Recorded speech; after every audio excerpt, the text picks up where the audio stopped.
It was the kind of night that made the air feel thick with secrets, where the wind whispered through the gnarled trees, carrying with it echoes of the past. David Carter, a 32-year-old investigative journalist with an obsession for the macabre, had spent weeks researching the infamous Blackwood Manor dilapidated, ivy-choked mansion sitting on the outskirts of Ravens Hollow. Legends spoke of inexplicable disappearances, eerie shadows flitting past the windows, and doors that locked themselves without cause. For decades, no one had dared to live there. Those who did never stayed for long, but David wasn't one to be swayed by ghost stories. He parked his rusted Jeep on the overgrown driveway, the gravel crunching beneath his tires. As he stepped out, a cold shiver ran down his spine. He attributed it to the chilly October air and approached the looming structure, its windows staring like the vacant eyes of a skull. With a flashlight gripped tightly in one hand and a recorder in the other, he pushed open the front door. The hinges groaned in protest, sending a hollow echo through the grand but decaying interior. Asterisk dust motes danced in the pale moonlight seeping through cracked stained glass windows. The air reeked of mildew, old wood, and something else, something metallic, almost like rusted iron. He swept the flashlight around, illuminating cobweb-draped chandeliers and furniture covered in dust-laden sheets. His goal was simple: uncover the truth behind the Blackwood legend. David took out his recorder and pressed the button. October 17th, 11:43 p.m., entering Blackwood Manor. House is in severe decay, yet there's an unsettling stillness here. The air feels heavy. A sudden thud came from upstairs. His pulse quickened. Probably a raccoon, he told himself. The haunting escalates as David explored further. He discovered old journals in the study. The name Margaret Blackwood was scrawled in elegant cursive on the leather-bound cover of one. He flipped through its brittle pages and felt a chill as he read. October 12th, 1886. The house is sick. It breathes in the night. I hear it whisper my name. A scratching sound broke the silence. His flashlight flickered. The sound came from the hallway. With slow, measured steps, he approached, heart hammering in his chest. A portrait of a woman hung at the corridor's end. Her painted eyes seemed to follow him. As he neared, the temperature dropped drastically. His breath became visible. And then the portrait shifted. David froze. Had he imagined it? The hair on his arms stood on end. He took a step back. The floor creaked beneath him, and before he could react, something yanked his flashlight from his grasp, sending it clattering across the wooden floorboards. He swore under his breath, scrambling to retrieve it. When he flicked the beam back up, the portrait was different. The woman's face had twisted into a grotesque grin. Trapped in a nightmare, panic surged through him. He turned, ready to bolt, but the hallway had changed. What had once been a clear path back to the foyer was now a stretching corridor of endless doors. The house had shifted. A door creaked open. A shadow slithered from within.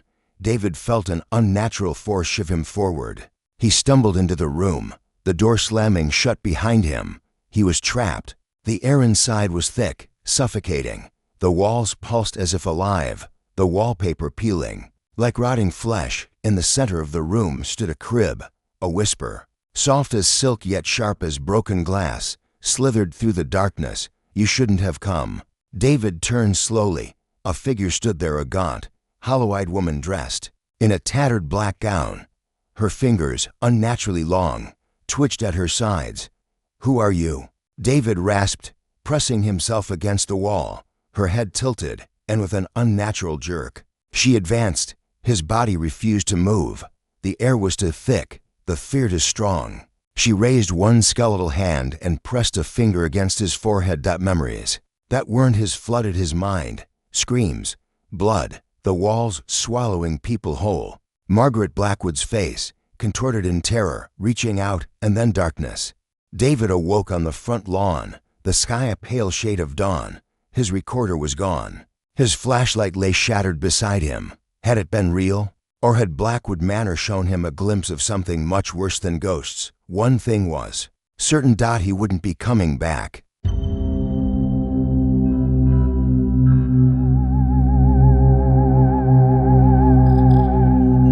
There's a death row inmate who we've executed over a dozen times. he won't stay dead. We killed Joseph Glass for the first time on August 18, 1999. I knew he was a strange case since day one. Never seen a guy so happy to die before. It was like we were doing him a favor. He refused the automatic appeal. He refused to be seen by a chaplain. He just wanted it over with. It had only taken a little over a year, and it was already time for him to make his appointment with God. He freaked me out, just passing by his cell. He was like our very own Hannibal Lecter. The way he just stood there in the back of his cell like he'd been waiting for you. The lights always burned out in any cell he was in, and maintenance had gotten tired of fixing them. Not that he seemed to mind in the slightest. The darkness seemed to swallow his top half, and all I could see were the whites of his beady little eyes poking out of all that black. Billy drummed his baton against the bars. Up and at 'em, cowpoke, he called. In that mocking tone, time finally come for you to pay what you owe, you sick son of a Billy. Warden Taft silenced him with a word. If you can't act like a professional, you're going to have to sit this one out.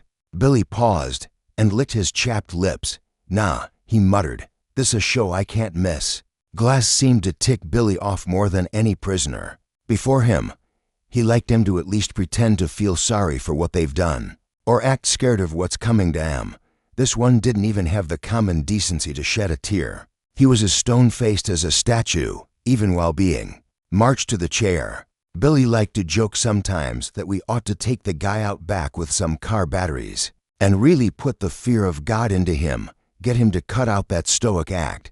I think he was only half-dash joking after what this guy did to those girls. Well, Billy has a daughter, so I guess it struck a chord. We all watched him fry. The warden, his closest men, the thin-faced man representing the commissioner of corrections, the prison physician, the families of those poor girls. It couldn't have gone more by the book. Only oddity I'd noticed at the time was that the stench of death never quite left the clothes I'd worn that day. And then the next morning, we came into work to see the whites of those beady little eyes staring at us from the darkness again. Good morning, sirs, he said, just as he did every morning, in that airy, hoarse little voice. I'll admit it. I dropped everything I was carrying, stumbled back, stammered like a confused child. Hell, I almost screamed. You're not why you're supposed to be.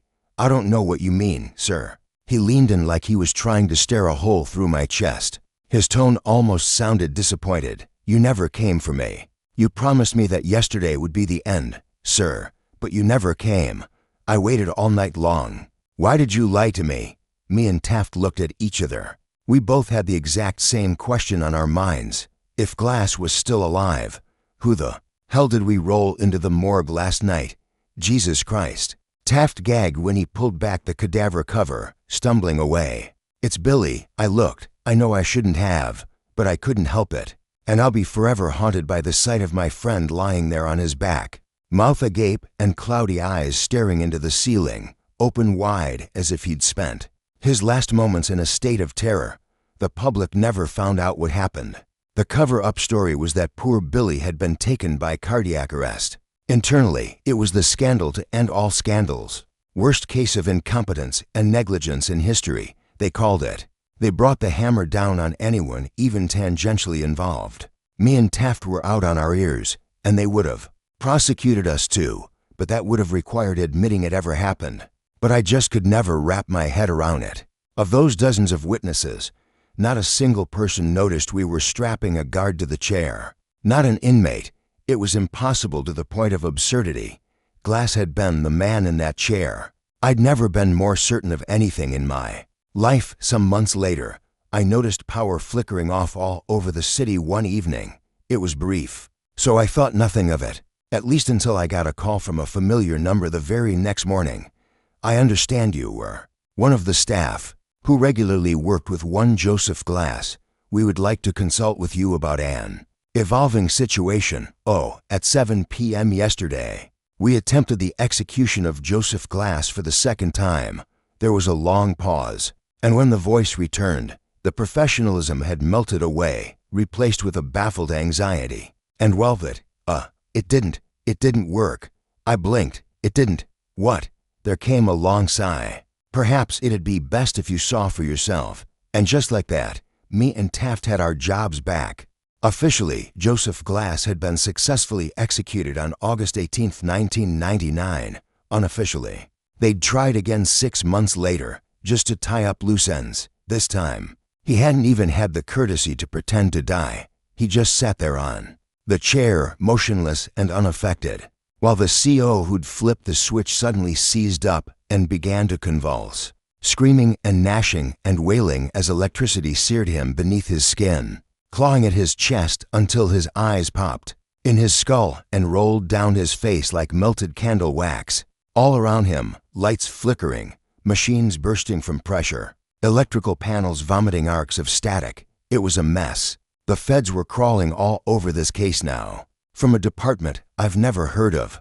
Something about investigating preternatural activity. They told me Glass was refusing to speak with anybody but the COs who'd once cared for him. Being walked into that interrogation room almost made me feel like I, myself, was a convict being marched to his execution. Glass was staring at me when I walked in, like he'd been sat there, motionless, waiting for me. I expected nothing less. I took a shuddering breath as I sat across from him. I'd sat across from serial killers and psychos before and showed no hint of fear. But how could I not, now, sitting across from a man who can kill people without touching them? Glass, Officer Mendez. His tone betrayed no emotion. I had thought you'd abandoned me. I winced. No, Glass, I'd just been temporarily relieved. It's good to see you again. Would you like a glass of water? I offered it to him. He didn't even look at it. His eyes just bored into mine, relentless. I'm here to ask you a few questions. Silence, okay? Glass, I need to know how you killed Billy and Kramer. I didn't, he replied. It did. The thing standing behind you. I didn't bother to turn around. I had enough experience with prisoners trying to trick me into looking the other way, while they pulled off some half-baked escape plan. Glass, please, let's take this seriously, I replied. I've always treated you with respect, haven't I? You've never had any problems with me, actually. I do. I have a problem with all of you. Oh, you here all believe that death is a punishment. There was the first hint of emotion I'd ever heard in his voice. It's not. It's freedom, the only freedom. You promised me that gift. You promised me you'd let me die. You've given it to so many other prisoners, while leaving me behind. With all of your machines and your science and your knowledge, surely you can find a way, if anyone. My throat felt suddenly dry. I had to take a sip of the water myself, and hoped it would quell my burning nerves. We're trying our best, Glass, but you have to work with us. It may help if you told us what exactly is preventing us from executing you. He moved for the first time, leaning in, so slow as to be almost imperceptible. It won't let me die. And that's when I felt a hand settle on my shoulder from behind. Everything stopped. My lungs stopped inflating. I swear, my heart stopped beating, and my blood froze in place in my veins, and it all felt so cold. I could see the hand in the corner of my eyes, long and veiny and black. I could feel the breath on the back of my neck. I'd once mocked the way deers froze in headlights. Now I understood. I couldn't move. I couldn't blink. I couldn't think. I couldn't even take a single breath, even as my lungs began to cry out for air, and my vision blurred, and my thoughts melded together. All I could see was Joseph's eyes staring into mine, those infinite fathoms of darkness, that Stygian sea that swirled and stormed and thundered in the blackness of his iris, and the eyes of things waiting a million leagues below the waters, and I would have suffocated there, too terrified to even breathe, if those agents in black had not called off the interrogation then and come storming into the room. Later, they showed me the tapes from the security camera. There'd been nothing behind me, nothing placing its thin hand upon my shoulder, nothing at all. On May 7, 2001, Glass was set to be executed for the third time via hanging. Or so I heard, in some government black site somewhere, far from prying eyes. While it was set to happen, me and Taft were sharing glasses of scotch in his office, nominally to celebrate, really, because we were scared. Taft always struck me as young at heart despite his years, but this was the first time the warden had ever looked truly properly old. He watched the yard below as he had a drink. Did I ever tell you why I chose this line of work, Mendez? I shook my head, and he sighed. Back in '63, they found a woman's body in the back seat of a burnt-out car. In some state park near my neighborhood. A prostitute. One of her Johns had chopped her up, burned all the evidence, and you know what got me, Mendez? Nobody cared. Nobody bothered to investigate. Who will notice one less hooker on the corner of 5th Avenue, right? It didn't sit right with me. The way I see it, Mendez, every life matters. Even the ones we try and cast aside. Everybody's got people who love them, and childhood memories, and all that. Everybody deserves justice, no matter who they were. He set down his glass and looked me in the eyes. So I joined the force, got the case reopened, found the guy, and I watched him fry. And I like to imagine she was there watching, too, as he burned. There was a tense moment, and then a chuckle. Course, after that bullet to the hip in '71, I couldn't walk the beat anymore. But I've been just as happy here. Watching justice be served, it makes me feel like there's some kind of karmic order.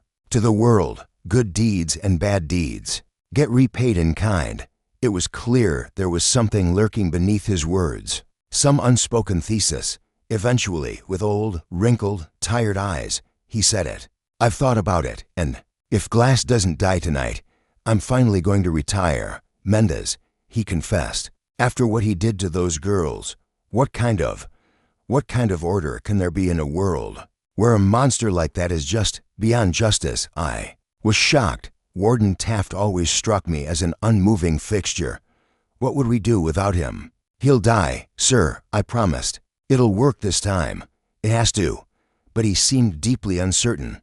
With one last shuddering drink, he leaned forward. His eyes. He stared at my expression, as if desperate for me to understand, for me to know those things in his eyes. Haven't you seen them? And at that moment, Taft was yanked up out of his chair. It was so sudden, so inexplicable, I could barely register what I was witnessing. Some unseen force lifted him 2 or 3 feet above the ground, dangling him there. He choked, coughed and sputtered, desperate to gasp down air which would not come, and clawed at something around his neck which I could not see. He was hanging, I realized, and with wide, horrified eyes, the same as Billy's had been. He silently begged me for help. I sprang from my chair and wrapped my arms around his dangling legs. At first I tried to pull him down to the floor, but I realized it was only tightening the invisible noose around his neck.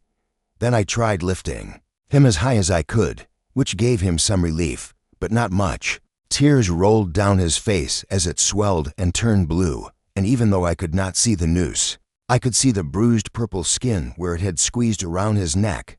All the while, I screamed myself hoarse, "Help, somebody, please. Jesus Christ, we need help in here." But nobody came. And all of a sudden, some unseen force seemed to sweep my feet out from under me. I dropped like a bag of bricks. But I was so startled, I maintained my grip around the warden's legs. I fell and yanked him down with me, and his body suddenly jolted with a sickening crack. It took me a while to manage the courage to look up at him. His neck had been stretched far too long, and his head was bent to the side at almost a 90-degree angle, eyes wide, round and bloated tongue hanging from dry lips. And then whatever force had suspended him disappeared, and his body fell upon me while I screamed and screamed. I came bursting from his office to find my co-workers casually chatting, and working just outside.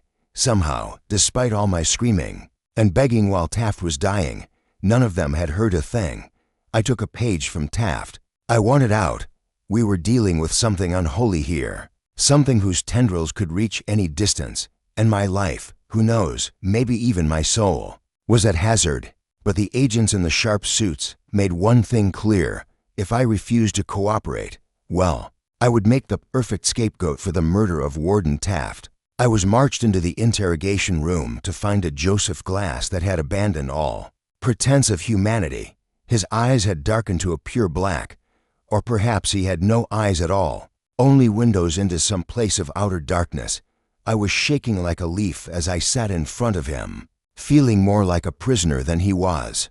Mr. Glass, no reply. I shuddered. trying to focus on my little piece of paper to distract myself from the blackness of his eyes. I have some questions I'm supposed to ask you. Is that okay? Silence. I take a deep breath. How old are you, Glass? I thought it was just one of those basic questions. Conversation starters, really. I couldn't have prepared myself for his answer. I am old, child. His voice was nothing like I remembered. It was deep and low and rumbling, like there were multiple people speaking in unison, and all were equally ancient, older than you could possibly know, older than this nation, and older even than the empire that once bore it. I had to fight, the basic animal instinct to flee, focus on the questions. I thought. Why did you do what you did to those girls? Just so I could feel something again, he whispered. Anything? Did you not feel the slightest bit of guilt, remorse? You asked that of me, who has watched empires rise and fall. He almost sounded amused. Does time feel remorse? For time has killed far more than the first, but mankind is like the Hydra. All I've killed will be replaced by, essentially, identical stock, and in greater numbers, and then they will die and be replaced. And so the cycle will continue forever. Did you expect me to pity them for being given the death I, myself, covet? Only the dead are given leave of the cycle. It is a blessing. And suddenly, he stood from his chair, as if he'd never been restrained at all. A blessing you promised me, Officer Mendes. I stared up at him in disbelief. What? How did you? But I couldn't even stammer a sentence out before he was upon me, crawling over the table with the eerie grace of a spider. These were no longer the imperceptible hints of emotions I'd come to expect. It was like a switch had been flipped. Tears streamed down his cheeks, snarling with genuine rage, hurt, betrayal, and beneath those black seas in his eyes, all the things that haunted the fathoms below were rising to the surface. You owe me a death. Make good on your word. Pay your debt. I cried out and recoiled from his every touch with disgust, but he was stronger than he looked. I couldn't worm my way out of his impossible grip. I won't. Get off of me. You sick bastard, do it. Pay me what you owe. It was like 1,000 different voices screaming in my ear, straining and weeping. I locked my hands around his neck and pressed my thumbs against his throat, trying to strangle him. But instead, I could just feel that grip upon my own neck, squeezing the life out of myself as my lungs burned for air.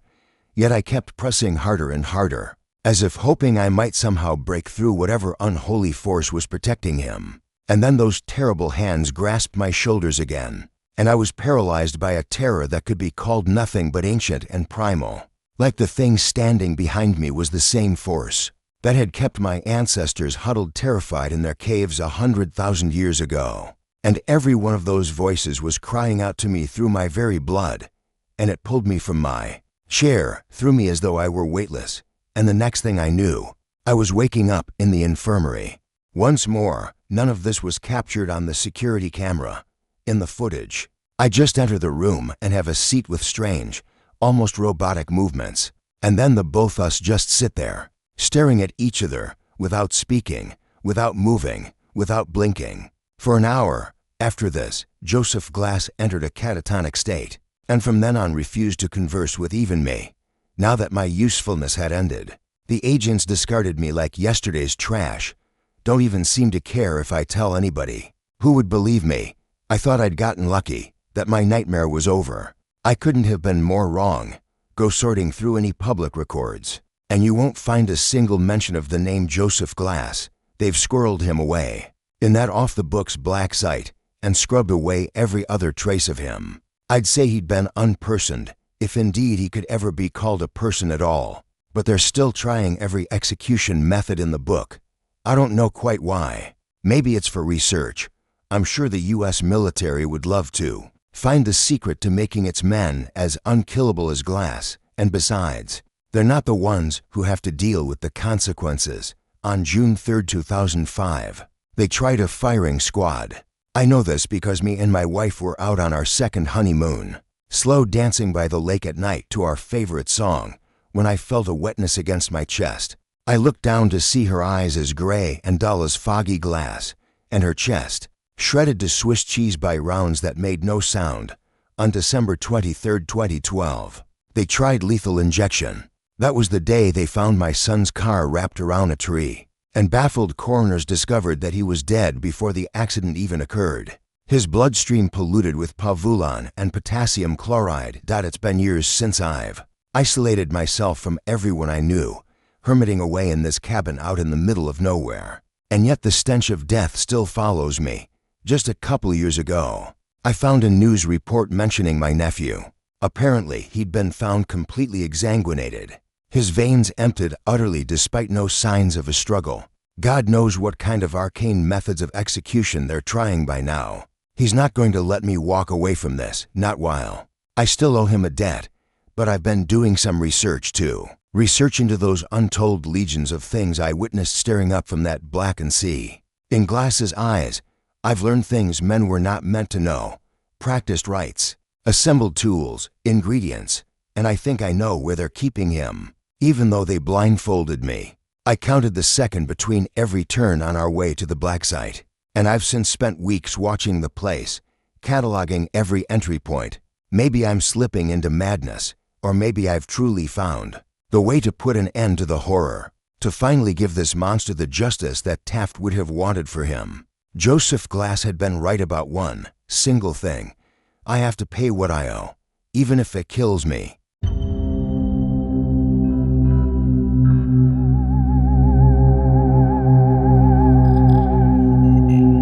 I'm performing an autopsy on a pregnant woman, and things keep getting stranger.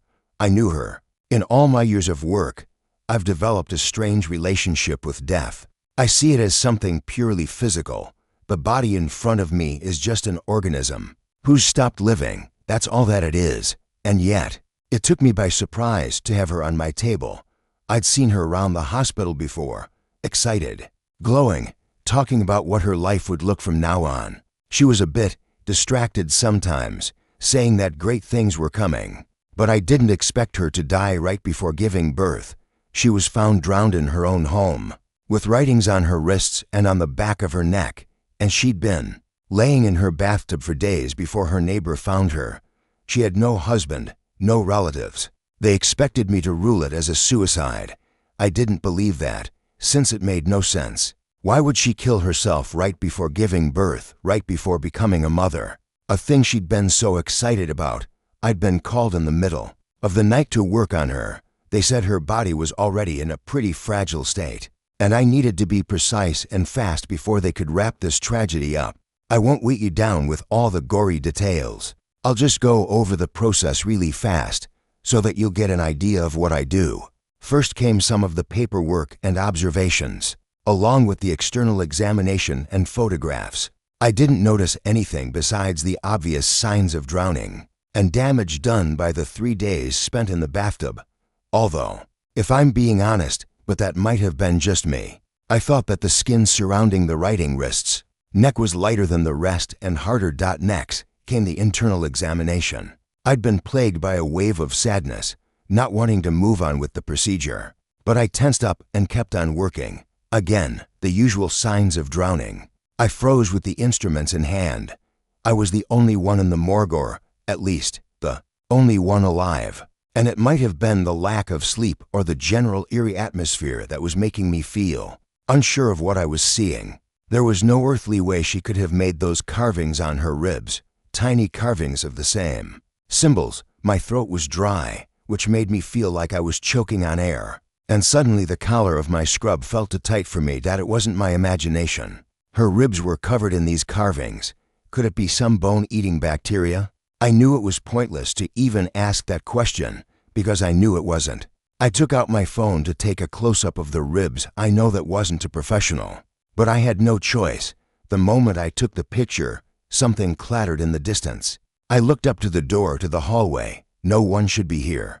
I took a sharp breath and carefully put my gloves back on, feeling the blood slowly drain from my face as I worked my way down to her amniotic sac. I was expecting to see something that would make my skin crawl, and I knew that no matter how hard I braced myself, it would still hit me hard.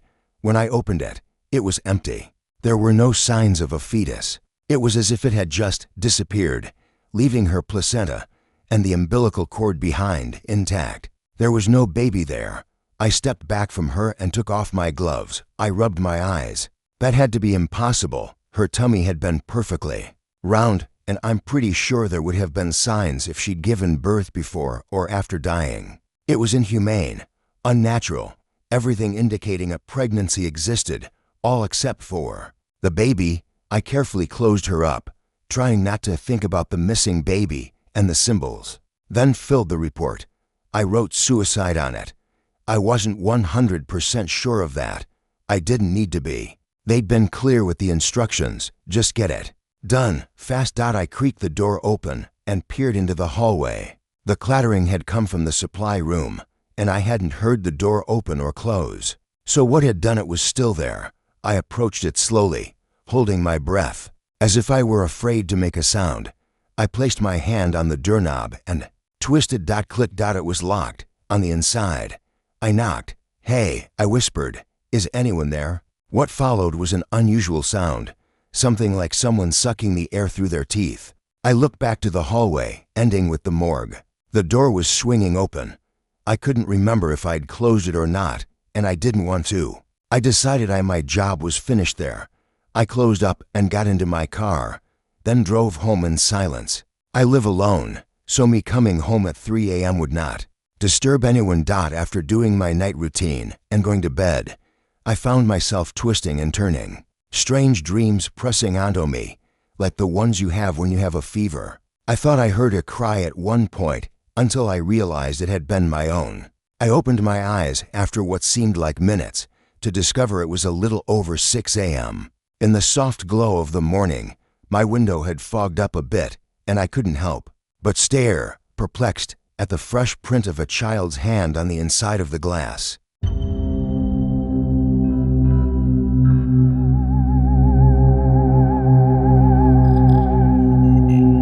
I am the sole remaining employee of an abandoned water park. Summer, I got a job here. I was 17, and it was a good year. Ellen Ditsworth used to work the hot dog stand, and we'd sneak cigarettes under the beams of the Dragon Slayer ride, cringing and giggling as the cars went overhead, dripping water all over us, wet hands and damp cigarettes. But it was near her station, and I think she found it funny to get splashed. It was out of the way too. It was always quiet and cool down there, even in the summer heat. If any of the ride-goers smelled our cigarette smoke as they hurtled overhead, they didn't say anything. One time, when we fumbled around and flirted, I kissed her fingers, and they smelled like an ashtray. I still think about it to this day, that I was 22 when they offered me the winter job. Ellen was long gone by then. No more bright red short shorts and poorly shaven legs that she'd invite me to stroke under the pretense of showing just how bad she was with a razor. There were other girls, but by the time the final summer rolled around, I'd long felt uncomfortable hanging out with new hires. Sometimes I'd stand there listening to them talk, and I'd feel lonelier than I had when I was by myself. I was thinking about my future round this time when the manager told me he had an opportunity for me to make good cash. They needed someone to stick around and keep the place ticking. While everyone went back to the real world, usual guy had walked, and they needed someone bad. Last day before the park shut for winter was always Halloween, and that was only because it had a fireworks show. After that, it turned into a ghost town, and I'd be on my own. I'd get a trailer to sleep in, and I could use my own car to get to the closest shop. The park would pay some of my gas, not all of it, but enough to help out. Only real problem was I'd be alone. Not that the place was a desert island. There were 2 towns within easy driving distance, and I could have friends around so long as we didn't mess with the rides. But other than that, I'd be the only staff member on hand for the entire 4 months. Security guard and janitor rolled into one. I agreed, but I told him when the park reopened in March I'd be done. I figured it was time to move on, get a degree like some of my friends had, or maybe my dad could help me out with a job somewhere. World was wide open to me, and I figured I'd sit on my ass all winter, make a shit ton on overtime, and then go onto some new adventure where I'd meet another Ellen Ditsworth or 2. Yesterday I turned 38, and I'm still in the park. Government signs my checks now. Couldn't tell you when that happened exactly. Probably after the media got wind of Denise Surrey, who broke in with her friends and never left. Lot of kids have gone missing here over the years, but she was the one who went mainstream. Her parents were doctors and she had blue eyes, so she got just enough attention to get the news cameras out. When the fuss died and the media moved on to its next story, some government guys came and installed 8-foot steel palisade fences. Gave me the keys to the only gate and scarpered real quick. Gave me a funny feeling seeing 4 men in suits, barrel-chested with pistols on their hips, climb into an unmarked vehicle and accelerate out the parking lot. So fast the back of the car fishtailed. One of them looked over his shoulder at the park, and he was so scared it was like he was looking at a mushroom cloud. I was the one who found Denise. She'd gone crawling head first down the astromissile water slide, one of those up and down kind of slides that have you bouncing along on a padded dinghy. Rides like that are usually open top, but this had long sections in a closed tunnel with LED lights to look like stars. Thing is, depending on weight, some people would catch air and hit the top of those tunnels going 20 mph, maybe more. We used to take turns going in there to pull out any teeth that had got stuck in the roof. 15 years later, and that tunnel mouth looked like something out of a nightmare. Fairy moss covering the opening, darkness inside heavier than the night around it. Bone dry and with no obvious way to safety, Denise died of thirst. They think she was in there for 6 days, crawling around in the pitch black looking for an exit that should never have been more than 100 feet away. There were signs. Something was wrong with this place back when it was still open. I just didn't register them. There were the injuries and accidents that are common in every water park, but we had a couple hundred serious ones every year, usually one a day. Tried to mitigate it with safety measures, but half the time they didn't work. Radios would bug out when you'd try sending a warning. Repair guys would get lost, calling up angry saying the road just kept going right forever, and they'd had enough of this shit. Out of order signs would go missing. Sometimes kids would insist some staff member had waved them through on a closed attraction. They'd be so adamant I started to believe them. I think the manager did, too. He made it policy to have name tags on us at all times. And if the kids said whoever gave them the go-ahead didn't have one on, he'd tell us all to forget it. Like it wasn't even worth trying to figure out who needed a disciplinary. I had. It happened once where I radioed to the guy at the top of one slide and told him to stop any kids coming down. The last one had come out bleeding and looking unresponsive, and I wanted to check on him. I remember pulling him out of the water and looking at this boy all slack and pale as a sheet of paper with blue lips, so fucking cold it hurt just to hold him. And I wondered if I was holding someone dead when out of nowhere another kid slammed into me so hard I went under. Scared me shitless cause. For a second or two it was like I couldn't see the surface of the pool, almost like there wasn't one, just blue forever and ever. Before I could start to panic, my feet found the floor, and I surfaced only to see the kid I'd been holding seconds ago standing there looking worried. He was the picture of good health, asked if I was okay, said sorry for hitting me when he came out the slide. But really, it was my own dumb ass fault for standing there in the first place. Guy at the top swore on his life he'd never got any radio message from me. I put it all down to the head injury, which was bad enough the owner made someone drive me to the emergency room. Looking back, I'm pretty sure it was the park having its fun with me. Could have been worse. You could say it likes to play tricks, but those tricks are mean as hell, and over the years they've only got worse. Despite all I've told you so far, the first winter alone wasn't as bad as you might think. Creepy as hell walking around. All those rides that were usually so busy and full of life. Tarpaulins pulled across all those pools, big and small, moving with gentle susurrations in the icy winds. It wasn't great in the day, overcast and dreary, the air seemingly blue, but at night it was even worse. I made those rounds quickly, stopping sometimes to summon what little bravery I had to shine a light in the pitch-black toilets, or to check one of the changing stalls dotted around the place. Things went missing a lot, moved around. Once one of the rides came to life at 3 a.m., and I woke to the sound of tinny music echoing throughout the park, but winter came and went without any real incident. First day the park reopened, I went to see the manager and slipped in some water. Broke my left arm and did a number on my back. Owner was so scared of being sued he threw money at me. Told me he'd cover the medical bills and sit me up in my trailer and pay me to do nothing. Nothing. What was I gonna do? I'd arranged to start another job on a construction site in a few weeks, and there was no hope of me doing that kind of work with my injuries.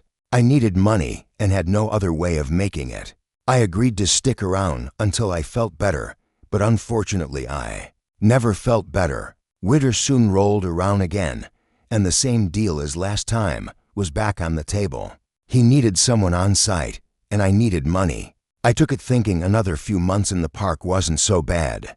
I was wrong. Second time round was a lot worse. Part of it was me, 23 years old and with a bad back, drinking most nights and struggling with the prescription painkillers. Spent most days haunted by the strange feeling that my life's honeymoon phase was over.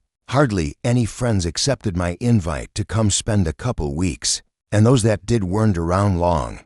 Couldn't tell you if that was just us growing apart, as friends often do, or the park's strange influence. Dave came round with his girlfriend for a couple nights. She grouched the whole time. Hated sleeping in the trailer while I stayed in a tent outside, but she hated the park too. Said she felt watched all the time. Trip was cut short when we found her screaming one morning. She was pointing at one of the slides, saying something had come out of it and was in the pool, swimming around, but when we looked we didn't see nothing. She did have a hell of a bite on her ankle though. Funny shape to it. Dave looked at it and got real freaked out. They left in a hurry. Another car's tires screeching as it hauled us out of here at top speeds. Never did figure out what happened, but if she didn't like the park, well, I guess it didn't like her either. Not that I was much safer. Found myself getting cut up like crazy doing basic odd jobs. Things broke all the time, even if they'd been fine for years and years. And then one night I came into my trailer to find a drowned possum on the little kitchen table. Poor thing was soaked in chlorine water that dripped onto the floor in a puddle, no marks going to or from it, like it just appeared there out of thin air. It stank like hell though. It had clearly been dead for days and days. I gingerly dropped it into a garbage bag using a pair of tongs and threw the lot in a dumpster. But I still couldn't spend more than a few seconds in the trailer without gagging. So I slept in the tent instead, pitched it as close as I could, without picking up that smell, but I had a bad feeling the whole time I set it up, like I was being watched. By the time I was climbing inside, it was midnight and I was desperate to get to sleep and see the cold night turn to day. Barely an hour later and I had to climb back out of the tent because the trailer door was banging in the wind. Okay, I told myself as I shuffled over in my tighty-whities, arms wrapped around my chest for warmth. That's my own stupid fault for leaving it open. I closed it in a hurry and went back to the tent, but stopped dead in my tracks when I saw the zipper was pulled shut. I hadn't left it like that. I didn't know what to do. My brain went into directions at the same time. One said I was mistaken. I had closed the tent and just forgotten it. The other said something or someone had crawled inside and was waiting for me. It had set the whole thing up as a trap, and the best thing to do was to get in my car and drive until the sun rose. But I was already half-cut and knew I shouldn't be driving. The skeptical half of my brain made an appealing case. The world isn't a nightmare, it said. It can look like one sometimes, but it isn't real. If you hear a bump in the night, you go looking and find it was all nothing and you take a deep breath, laugh at yourself for getting scared, and move on or still. It took everything I had just to take a step towards the tent, and I shone my light at it hoping to see some sign of something in there. By the time my hand was on the zipper, I was shaking like a leaf and rethinking my ethical code of not driving drunk. But when emotions get that high, it's like you run on autopilot. Must be a survival thing. I opened the flap without really telling myself to, and then I was looking inside my tent, and there was nothing there. I crawled inside quick as I could, pulled the zipper back the other way, and tried to go to sleep. I settled down for maybe another 30 minutes when something's hand pressed against the tent wall, and that was when I started screaming. The way it came at me, palm open, fingers spread, tent fabric stretching to near breaking point, makes my skin crawl just to remember it. long fingers that tapered to a point, almost razor sharp, and a palm not much larger than a golf ball, even if the fingers spanned a dinner plate. In the nightmare reality of the moment, I saw it the way I might see a spider, equal parts disgust and terror. I had to get away, and I backed up so fast I wound up rolling the whole tent like a hamster ball. Lost the zipper in the panic. Didn't find it again until the last scream finally left my lips and I was forced to catch my breath in the silence of an empty night, accepting that whatever was out there was either laughing its ass off at me or waiting patiently. Either way, I was at its mercy. Only thing I could do was collect myself and leave the damn tent.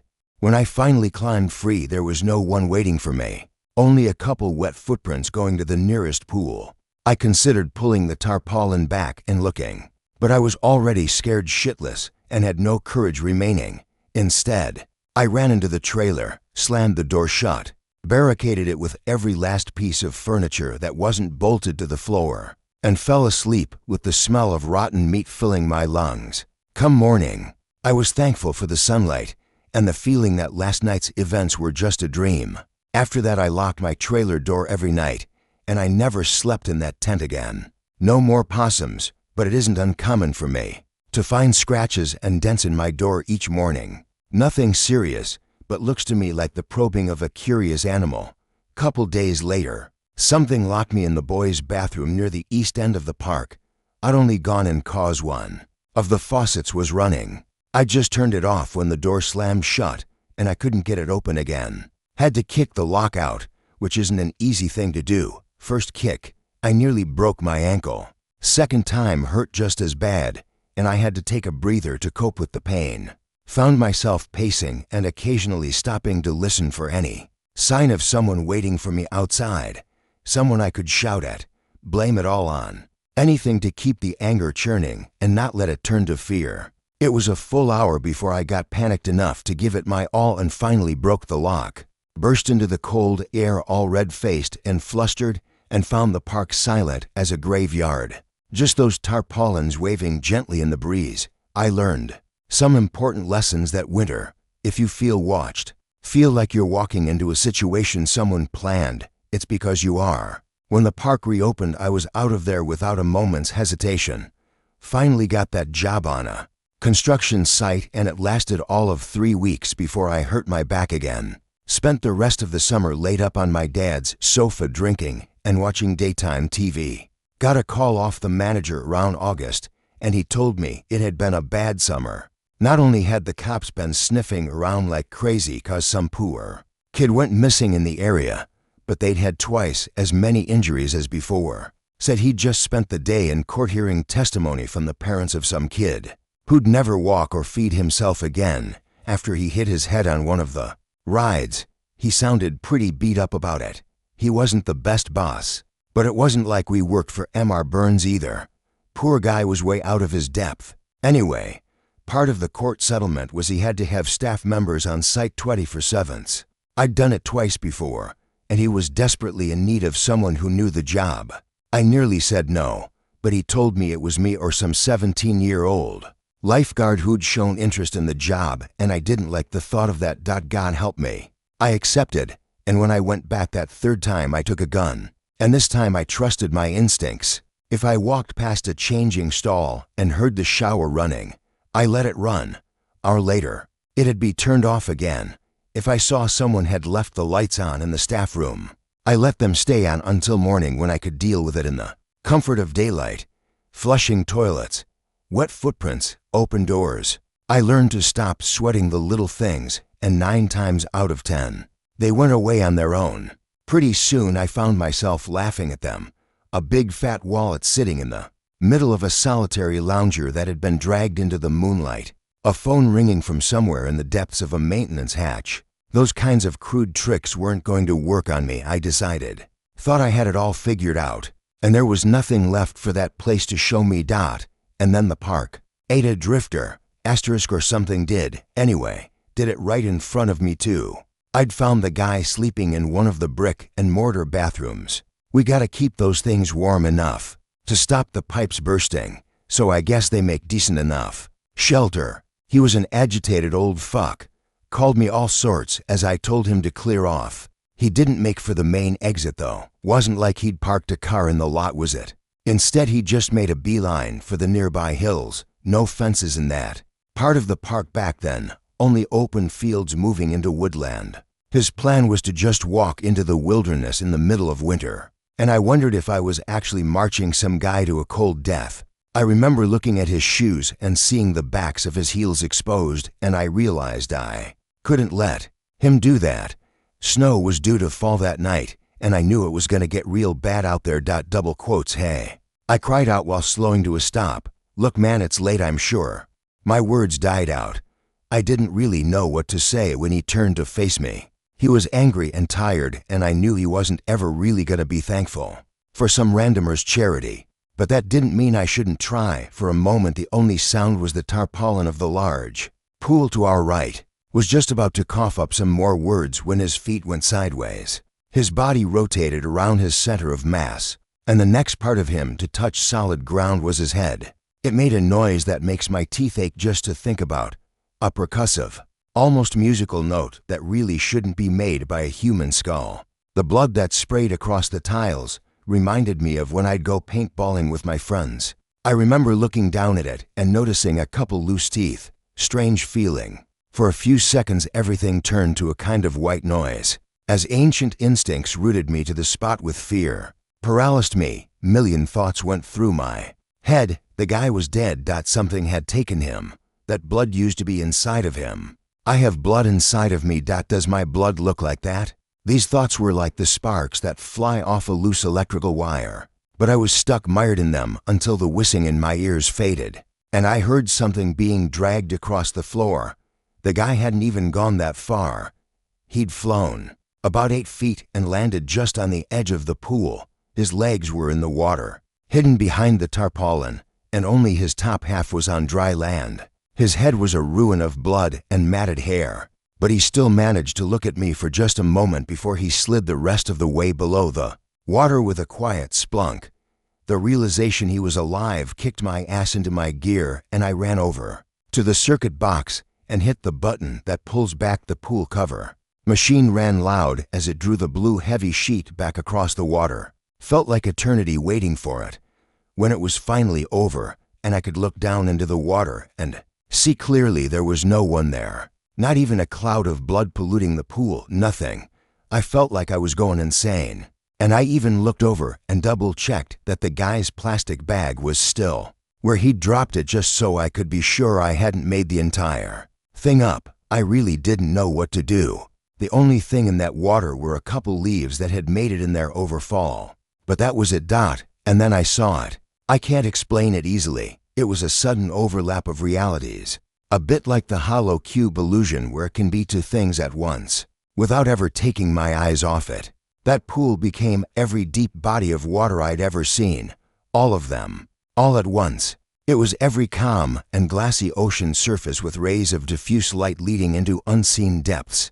Every lake with murky kelp fingers reaching up out of the dark. Every flooded basement with black and brackish water. I could smell the stagnant water. Could feel the breeze you get standing on the coast. Taste the salt. All of it at once. And something moved in those infinite waters, and it was big.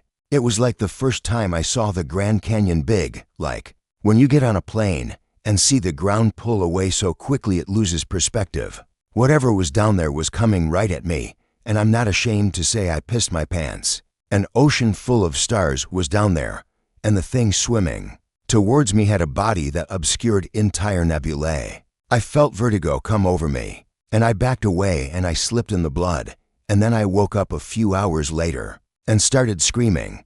I had to clean up in the morning, and I had to pull the tarpaulin back across. Machine only goes one way, so I had to do it with a pool stick, and it made me feel sick just to go near it. Every time I got close, I started to feel dizzy again. When I finally mustered the courage to look, there was the same old pool it had always been, but I'd never shake the feeling I had when I was looking down in it and saw teeth like tectonic plates. When summer rolled back round, I saw a bunch of kids in that pool and had to go be sick in a bush. The thought of them sharing space with that thing, Jesus. After that, I felt like I belonged to the park, Weird as it sounds. Manager didn't have to fight me to get me to stick around for a fourth winter, or a fifth or sixth. The rest of the world didn't feel so real to me anymore. Sitting and eating dinner with my father while he lectured me on my prospects. Getting a beer with an old friend who was passing through. I felt like I'd gone into fucking space and seen the world was flat. And now I had to just come on back and pretend like I cared about whether my soda was diet or not. Not long after that, the park had its last ever summer. It had gone too far by that point. Government was looking to close it all down on account of the accidents. And the manager was down the station every other day for questioning. For kids missing that year alone, I found one of them folded up inside a pool filter, but didn't report it on account of not wanting the attention. The rest I don't know about. I was told I'd be paid another month or so after closure until a demolition crew came in. But no one ever arrived. Just me, this place, and a back that's getting worse with each new winter. I don't patrol at night anymore. Little by little, the park has become something unfamiliar to me.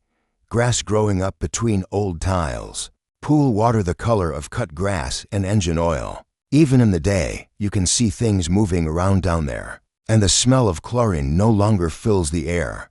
Now it's the heavy stench of rotten algae and dead water. And sometimes the tang of the salty ocean that I've learned to avoid. Like the plague, makes me see stars in the corner of my vision, and I don't like it. My dreams are bad enough. Drowning in the dark, something huge bearing down on me. I've woken up more than a few times and vomited up salt water. I can't bring myself to think what any of it means, because I just don't want to know. Last time I went in the park after dark, I had a close call. Worst of my life.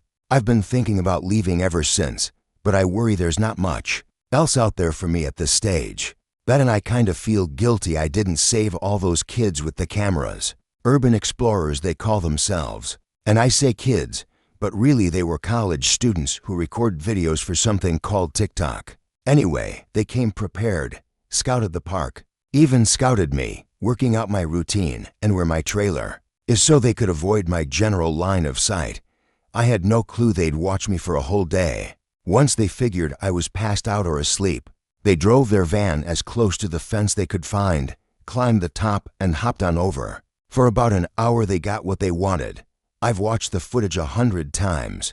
Broken down. Toilets covered in graffiti. Smashed windows and broken glass covering the floor. Old pools full of ancient water covered in thick, brackish scum. You can hear the glee in their voices. That kind of urban decay was their bread and butter. And they were good at it too. They stayed quiet. Didn't shout or break anything. They just filmed. Wasn't until they decided to try rowing out to the castle that things took a turn. I came too late. What got me out of bed was a scream. Maybe a few of them. It was blurry, and I came to around 3 a.m. and still a little tipsy. My head foaming at the edges with a half-remembered dream of a hollow world filled with water. As soon as I saw the van, I realized someone had gotten inside the park, and I hadn't just been dreaming the sounds of splashing water and panicked. But by the time I went in there myself, the place was silent. I really didn't want to search it at night. I hadn't gone in there after dark for a few years, and things had only gotten worse. Set something off inside me. A kind of spiritual Geiger counter is how I think of it. An intense primordial warning system that made the shadows around me look almost infinitely deep. More than that, I guess, it felt alien. Sounds stupid, but it really did feel like I wasn't on the same planet anymore. I don't know. That part might just be all in my head, but that's how it felt that night. I'd pushed myself just about as far as I was willing to go when I heard it. A rhythmic hollow knocking. It was coming from one of the largest pools in the park. A shallow, kid-friendly one we called the castle because it had a giant jungle gym in the center. A kind of spaghetti mess of platforms and climbing bars and slides that the kids loved. I followed the sound and saw a pile of rucksacks and even a large camera on the very edge of the pool, and there, just a couple meters away, was a rowboat. The idiots had brought it with them. Probably thought they were being smart by avoiding the water below. At least they'd tied it off so it was easy for me to pull back in. I gave it a cursory inspection, shivering at the mere thought of floating across that nightmare water in something so flimsy, and was ready to leave it until the morning when I heard a quiet splashing. Something had climbed out the water, and my heart dropped as I instinctively flicked the torchlight towards the sound of dripping water and saw a thin shivering shape climb onto the lowest steps of the castle. It looked gray and sickly, and then it started whimpering, and I realized I was looking at a girl, college-aged, with stringy hair and an outfit that might have been colorful before she'd gone in the water. But now it was just the color of ash and moss. At a glance, she almost didn't look human anymore. She looked more like a starving animal. Shell-shocked and shaking, I shouted out to her, but it was as if she couldn't hear me. She dragged herself up onto a dry platform and curled up in a ball in the far corner, knees pulled to her chest and wide eyes locked into a 1,000-yard stare. And something was in that water. It came close to the surface, displacing small branches and causing the thick pond scum to bulge but never break. From the looks of things, it was circling the castle, and in some parts where the algae wasn't so thick I got the faintest glimpse of colorless scales the size of my hand, and a thick muscular trunk. Sometimes it seemed to bump up against the castle, like it knew the girl was nearby but it didn't know how to get to her. The whole thing shook and she'd whimper extra loud, but she still didn't show any signs of becoming lucid. I'd be lying if I said I didn't think about leaving her until morning. She was unresponsive and looked like she was just gonna stay in the same place. Wouldn't it be better to just go get her when the sun was up, I thought. But that was a pretty fucked up thing to think. She wasn't safe there. I wasn't safe, just standing in sight of the water. And she was on some old piece of plastic held together with rusting bolts. What if it collapsed? What if something came out of the water? God knows it could happen. Something had touched my tent all those years ago. Who's to say it wouldn't walk on out to take her? At some point I made the decision. Don't know exactly what did it, but I think it was the sounds she was making. That and the knowledge she'd been in there. God knows what she'd seen. I had to have sympathy. She needed help, and I was the only one around who could give it. So once something deep inside me clicked, I knew I had to move quickly before the fear started to fuck with my head. I grabbed the rope and began to pull the boat towards me. I wasn't sure what would happen. Half expected something to breach the water like a hungry shark and swallow the boat whole. But instead, whatever was circling the castle just slunk into the depths and stayed out of sight. Somehow that was even worse, and I found myself scanning the water obsessively as I worked up the courage to get into the boat. I tried to keep the momentum though. I didn't let myself start thinking or doubting myself. I just climbed in awkwardly, 1 foot at a time, damn near shitting myself when the whole thing wobbled, and I briefly felt like I was gonna lose my balance. But I managed it, and soon I was sitting down and using the oars to pull myself through the water. As I rowed, my brain moved along in different directions. Part of me was almost watching myself, like from above, and asking over and over, what the fuck are you doing? While another watched that water for the slightest sign of life. And a third part of my brain was watching me for signs I was gonna crumble from the adrenaline and ice-cold fear coursing through my veins. Each time the oars broke the water, I kept waiting to see something coming after me. And I was about halfway there when I realized that if it was big enough, it could just bowl the whole boat over like a shark knocking a surfer off his board. It was too far to turn back when I saw the water rise in the distance. Again, it didn't break the surface, but it came close and sent a couple waves rolling across the entire pool. Where they lapped against the distant edge, they made the whole boat rock side to side like it was just a bit of driftwood. When the bulge in the water appeared again, it was on the other side of the boat, and I made the terrible decision to stop rowing and look over the edge. There was no bottom to the pool, but whatever was down there wasn't swallowing continents anytime soon, at least. Hard to pin size down, but based on the steely blue fins that slid by close beneath me, that didn't really matter. It could eat me easy enough, and that was all that mattered. Hell, I wasn't even sure if it was a fish or a squid or something else entirely, but I was pretty sure it still had a mouth somewhere in that murk. It gave the boat a gentle knock, nothing serious, not enough to roll it, but enough to let me know it was interested in me. I decided I couldn't just stay there floating in one place forever. I had to move. I grabbed the oars and threw all caution to the wind. The sooner I got off that water, the better. Sure, I'd have to figure out how to get back, But that was a problem for later. Right there and then, all that mattered was the rising terror and disgust that took all my strength to keep from bubbling up into full-blown panic. As soon as the boat began to move, the creature slid out of view again. Didn't know if I ought to be relieved or even more afraid. But I took advantage of the lull in its activity to close the distance, and once close enough, I pulled the boat over to the same steps the girl had climbed. Once there, I secured it with a bit of the rope and hopped onto the first step, cringing at the way the ice-cold water felt slick and slimy against my ankles. The girl flinched at my touch, but she didn't scream or pull away. I told her it'd be okay, or something like that. Tried my best to sound reassuring. Tried to let her know I was going to get her somewhere safe. I managed to pull her to her feet when she finally turned and looked right past me. I barely existed to her at that moment. She only had eyes for the water behind me. Something about the look on her face gave me pause, though. She wasn't scanning for danger. She was looking right at something. And before I had a chance to look for myself, she started screaming. When I saw it, I wanted to scream too. I'd never seen anything like it. Or since. A head like seaweed, a face like a scallop. It watched us with an almost casual interest that frightened me more than any predatory scowl. The look of a child about to pull a spider's legs off. The thought of it still makes my skin crawl.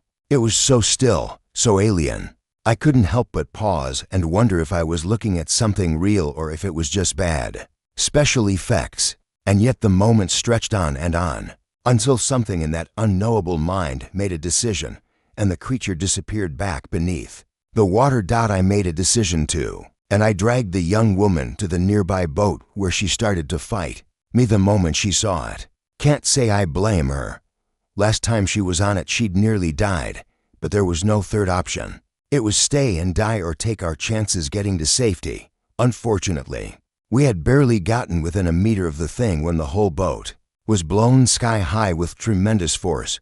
For a few seconds I stood there dumbstruck, the girl crying and water falling from the sky like a momentary rainstorm. When the boat finally returned to Earth, it was a couple hundred meters away and hit dry land with a great crash. My stomach sank. How the hell were we gonna get off the castle now? Not a moment later, and the entire structure began to shake. By now the girl was close to hysterics, and I wasn't far behind. I took her hand and began to look for some high ground as that thing began to shake and batter the flimsy plastic supports that held the platform up. We were forced to climb up towards the plastic roof of the tallest tower, which wasn't exactly all that high up, but it was the best we could do. The bars leading to it weren't easy to navigate, and at one point I slipped and fell backwards, striking my chin painfully and looking up to see the girl going ahead without me. For a moment I nearly gave up, but then there was the sound of something snapping, and the entire castle began to slide on one side. I looked down and saw black water rising up to meet me. The thought of sinking into that filth ignited something inside me, and I scrambled up the last few rungs and perched on top of the smooth plastic cover of the castle's highest turret. It was barely large enough for us both to sit on, but it was all we had. Looking back, I can't help but laugh. I make it sound like a great tower, but it was barely 12 feet off the ground. As soon as I was up there looking down, water quickly bubbling towards us, I realized just how badly we were fucked. We'd delayed our inevitable death by mere seconds at most. By the time the bright red piece of plastic we clung to hit the water, the castle had broken apart, so all its little pieces went floating in different directions. Ours was the last to go in, and it went down beneath our collective weight until the water reached our waists. And then it came back up buoyant and hollow. It was no boat, but it came damn close. Paddle, I cried at the girl, and she did, and we pulled ourselves through the water to the nearest edge. Pretty soon the makeshift raft bumped up against the tiled wall, and we were dragging ourselves up onto dry land, where she rolled onto her back. I continued to crawl for another few meters until I felt like I was far away enough from the water. Only once I felt safe, I let myself collapse and lay crying and laughing for what felt like hours. But the girl only cried, at first a whimper, then a sob, and then a howl, a painful gut-wrenching scream that made my own joy wilt until I could do nothing except listen to the raw grief in her voice when I sat up to see if she was okay. She was sitting upright and staring at the thing that was rising out of the water. Again, no malice, not really. At least I don't think so. It'd be like looking for a recognizable expression on an oyster. But it did watch us calmly as it ate what I can only assume was one of her friends, a man, I think. Hard to remember. Details: he didn't cry, but he did look at us for help that we couldn't give. I'm not sure I could even tell you how it ate him, but it looked painful and slow. Reminiscent of a starfish, I think. At some point the girl passed out, and not long after so did I. I doubt she ever made a full recovery. The only thing she managed to say, even hours later after the paramedics had sedated her and I'd finished giving my less than truthful statement to police, were the words "the stars" over and over. I think a lot about how changed I was when I first looked down into that water and saw the abyss below, but that poor girl was actually in it. She'd swam in those waters, submerged. I don't even know how she came back from an ocean that doesn't have a surface. But she did, and somehow. I don't think she'll ever be the same, but it's got me thinking about myself, about what I've lost to it. Jesus Christ, I'll be 40 before I know it, and what then? Just gonna wait here forever and ever. There's a number on the back of my paychecks, and I want to try calling it to find out more. Like, what would they do if I tried going somewhere else? Would they let me? Because it's gone. The days of Ellen Ditzworth are gone. The days of a good back and strong legs are gone. The person I was before I saw that drifter die is gone. Yesterday is gone. The past is a shared hallucination. Only the present is real. I need to get out of here before I lose more of myself. I'm never gonna understand this place.